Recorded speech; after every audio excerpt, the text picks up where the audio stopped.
이번에는 시청자 궁금한 시간으로 종목보다는 전체적인 시장의 뷰를 전해드리도록 하겠습니다. 펠리즈 투자리서치 김민수 대표와 함께 할게요. 안녕하세요. 네, 안녕하십니까. 네, 안녕하세요. 네. 저희도 이제 시장이 좋아야지 서로 방송하면서 장난도 치고 뭐 말도 주고받고 이렇게 하는데 네. 오늘 장은 좀 그럴 기분이 안 나네요. 네, 그래도 사는 건 똑같습니다. 네, 주식 시장이 그렇다고 하더라도 네. 어느 정도 또 변화가 나오게 되면 또 올라가겠죠. 네. 이런 강한 믿음을 갖고 사시는 것도 좋지 않을까 그런 생각도 들고 있습니다. 그럼 믿음을 가져도 되는 건지 지금 진짜 외국인이 빠져나간 이유는 무엇인지 시장에 대해서 궁금한 것들 다 해결해 드릴게요. 첫 번째 질문 만나보시죠. 코스피 코스닥 한 최근 5거래 중에 4거래 연속 빠졌고요. 네. 2거래 연속 급락을 보여주고 있습니다. 지금 버텨야 할 때인지 살 때인지 김민수 대표님은 어떻게 보세요? 이에 대한 코스피 코스닥의 시장 점수로 이야기해 주시죠. 네, 어렵습니다. 이런 점수가 지수를 가지고 점수를 얘기가 참 어려운데요. 네. 일단 60점 드리겠습니다. 60점? 네, 60점 드리고요. 그냥 하루 이틀만 참으셨다가 네. 사시면 될 것 같습니다. 아. 저는 명절을 싫어합니다. 네, 물론 집에서 여러 가지 일도 많이 하지만 네. 좀 벗어나고 싶죠. 그 주부 습진에서도 벗어나고 싶고요. 그러세요? 네, 그 기간 동안이죠. 근데 더 중요한 거는 저희가 항상 명절 기간 전만 되면 한 일주일 전부터 맞아요. 좀 밀리는 경향들이 상당히 있죠. 그렇죠. 그러다 보니까 저도 그럴 가능성을 대비해서 지난주에 현금을 좀 확보했다가 오늘부터 살짝 사기는 시작합니다만 네. 아마 제 예상으로는 한 목요일이나 금요일, 그러니까 내일이나 어떤 목요일이나 금요일 정도부터는 이제 시장에 대한 가격 메리트가 충분히 나왔다 싶으면은 다시 또 본격 매수를 들어가려고 생각을 하고 있고요.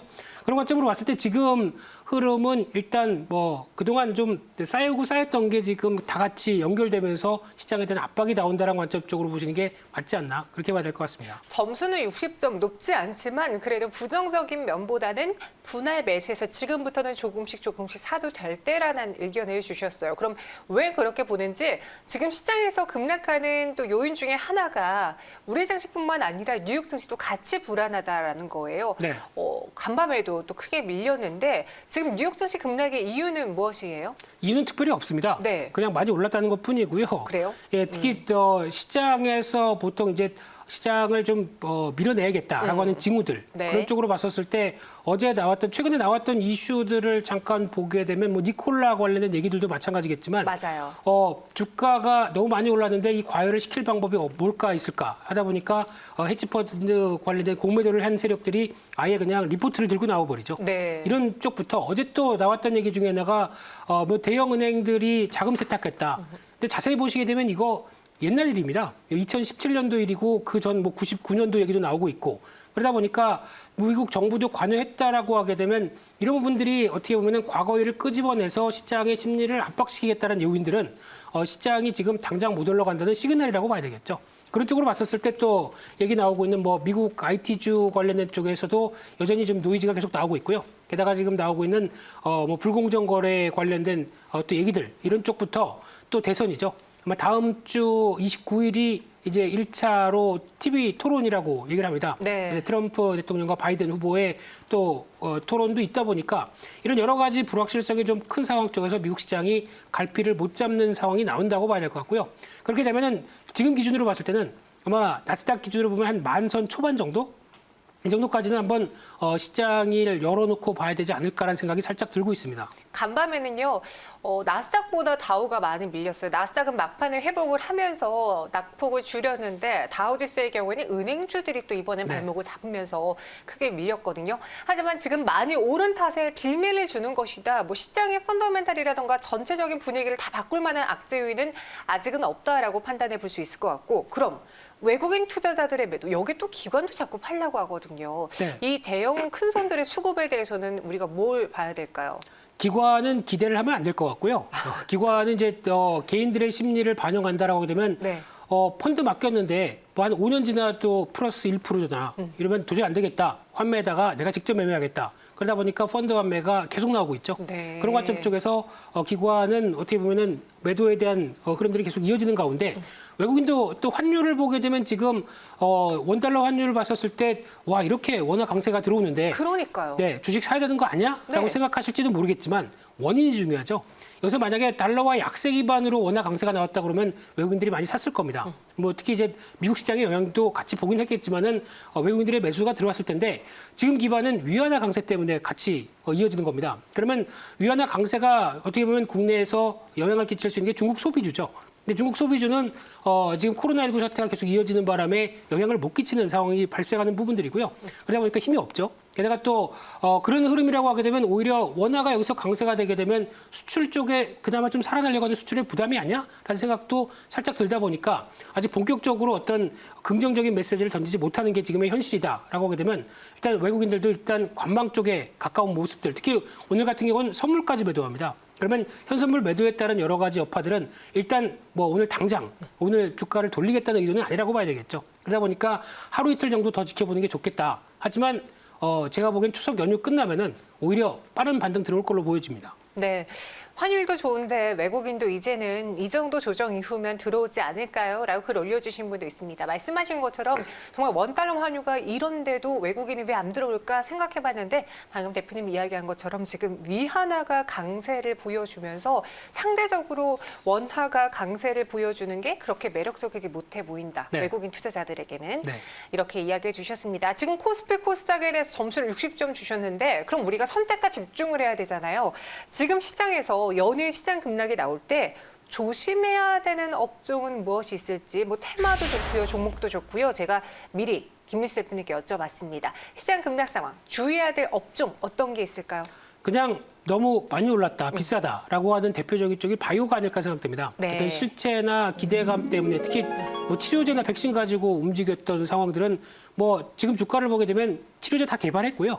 백신 지금 나와서 막 어느 정도 정상화가 되고 있는 그래서 네. 막 잘 팔리고 있는 상황을 반영한 주가도 좀 비싸다고 볼 수 있는 그런 상황이다 보니까 죄송하지만 대표적인 뭐 신풍제약 같은 경우도 어떤 그런 류에 포함될 수 있다 보니까 바이오 쪽은 조금 조심하시는 게 좋지 않을까라는 생각이고요. 네. 또 그동안 친환경 관련된 섹터다라고 부각받으면서 주가가 상대적으로 많이 오른 대표적인 게 이런 부분들이죠. 그렇죠. 신용장고 관련된 쪽에 대한 부담들 이런 것도 나오게 되면은 일단 신용장고 같은 경우도 보면은 저희가 한 이틀 전까지 한 17조 5천억대까지 나오다가 네. 지금 이틀 정도 시장이 밀리다 보니까 좀 빠졌습니다. 그래도 17조 3천억입니다. 네, 여전히 높네요. 네, 여전히 높죠. 그런데 그에 따른 부담들이 아마 지수의 조정과 함께 빠르게 매물화가 될 가능성이 높다는 쪽에서 특히 고점에서 한 17% 정도만 하락해도 벌써 어떤 신용장고가 반대 매매. 그렇죠. 네, 나올 담보 수 비율이 있죠. 네. 위태위태할 수 있는 상황들이죠. 그러다 보니까 이런 부분들도 좀 주의하시면서 보셨으면 좋겠습니다. 친환경 테마 좀 꼽아주셨는데 사실 뉴욕 증시에서 지금 니콜라가 굉장히 화제잖아요. 네.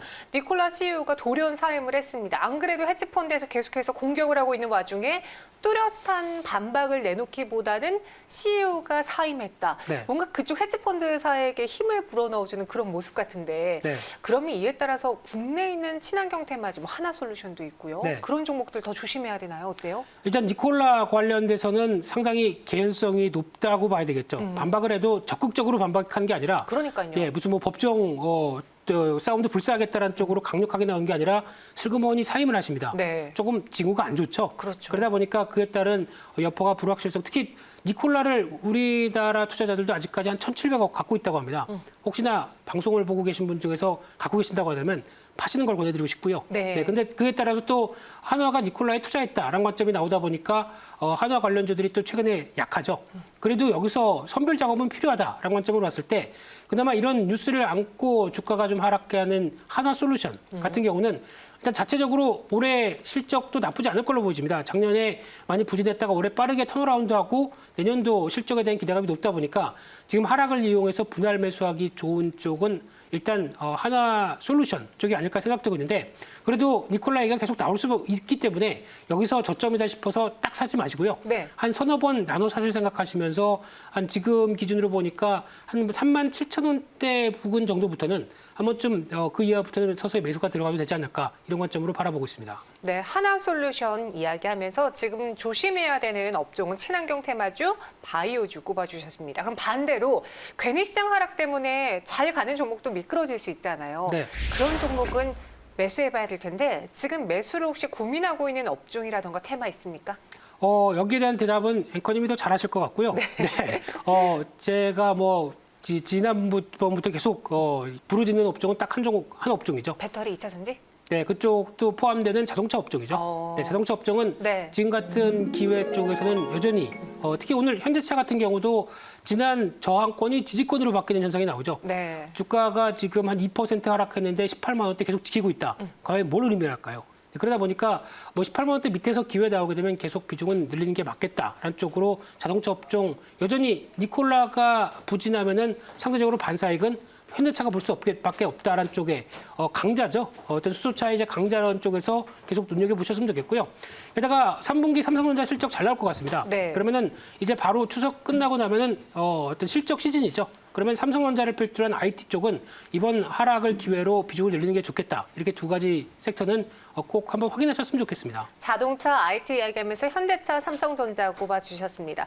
오늘 이 하락장에도 급등하는 종목들을 보니까 배터리 쪽 관련주들이 많더라고요. 네. 나라 M&D도 LG화학의 오히려 그 분사 소식 때문에, 분할 소식 때문에 반대수에 보면서 요 며칠 계속 오르고 있고 그리고 M+, 저희가 방송에서 이야기를 했는지 잘 기억은 안 나는데 저한테는 따로 많이 이야기하셨거든요. 근데 네. 오늘 M+가 또 급등을 했습니다.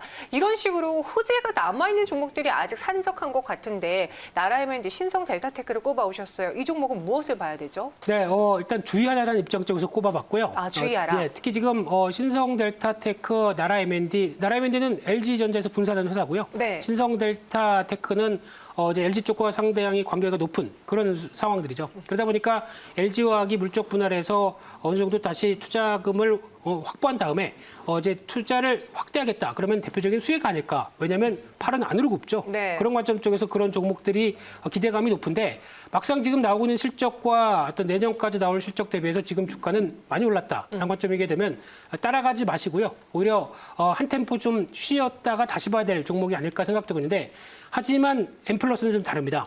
M+는 내일 저는 생각보다 좀 기대를 하고 있는데 이 회사 같은 경우는 지금 주가가 올라가는 이유가 상대적으로 2차 전지 장비 중에서 그렇게 많이 못 올랐다. 지금 보여진 차트인가요? 네, 지금 보여지는 차트입니다. 네, 근데 그런 관점과 함께 이게 수소차와 연결되는 측면도 있죠. 벌써 현대차와 2018년도부터 납품 관계도 있고 전기차, 수소차 관련된 장비 모두 다 해당됩니다. 그런 쪽이 잘 부각이 안 됐다가 같이 이어지는 측면과 함께 내일 아마 배터리 데이에서 혹시나 이제 원형, 그러니까 지금 저희가 보통 쓰는 게 각형이나 원통형 말고 파우치형에 대해서 혹시 머스크 회장이 필이 꽂혀서 막 얘기하기 시작한다. 네. 그러면 당연히 내일 급등합니다.